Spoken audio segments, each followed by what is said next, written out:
Je m'appelle Nélia Barbosa, j'ai 23 ans et je suis athlète en équipe de France de paracanoë. Alors je suis née à Lisbonne et j'ai vécu 8 ans et demi là-bas, donc c'est mon pays de cœur, je parle portugais et j'ai la saudade à chaque fois de retourner au Portugal.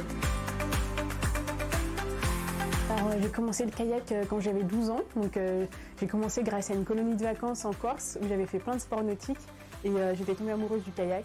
Et du coup quand je suis rentrée chez moi, j'ai dit à mes parents que je voulais faire du kayak et ils m'ont inscrit dans un club de kayak. Non, j'en ai pas marre parce que je pense que c'est un sujet important, ça ne doit pas être tabou, ça fait partie de moi, c'est mon identité et en plus ça permet peut-être à d'autres personnes qui ont du mal à l'accepter de s'identifier à moi et de mieux le vivre. Alors je m'entraîne 2 à 3 fois par jour, donc je m'entraîne encore plus quand je suis en stage.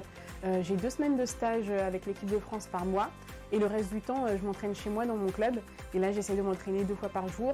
Je fais aussi la musculation, beaucoup, environ 3 à 4 fois par semaine et je vais le faire à l'INSEP à Vincennes.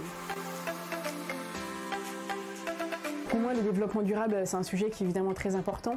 Alors dans le sport évidemment, mais en tant que citoyen, je pense que c'est un sujet qui nous touche tous, surtout en 2022.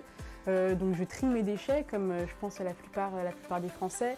Et je suis très soucieuse aussi du respect de la nature, parce que je fais un sport de nature, un sport d'eau. Tous les ans avec mon club, on organise le nettoyage de la Marne, qui consiste à nettoyer notre terrain de jeu. Et c'est aussi c'est un endroit essentiel, un endroit absolument magnifique et je porte toujours beaucoup d'importance à cet événement. C'est transcendant. Quand on y est, on s'y rend pas compte. On est comme dans une bulle et finalement on se rend compte de toute la dimension paralympique en rentrant à la maison quand les gens nous reconnaissent. Puis voilà, tout le monde veut savoir comment se passe Tokyo. On arrive avec la médaille, donc forcément c'est encore mieux. Pour l'instant, je fais tout pour aller monter sur le podium. Après, on verra la couleur de la médaille, mais j'espère que ce sera le plus doré possible.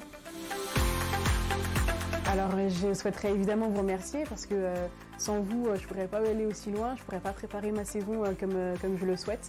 J'espère pouvoir aller le plus loin possible, le plus longtemps possible, et j'espère que vous serez fiers de moi.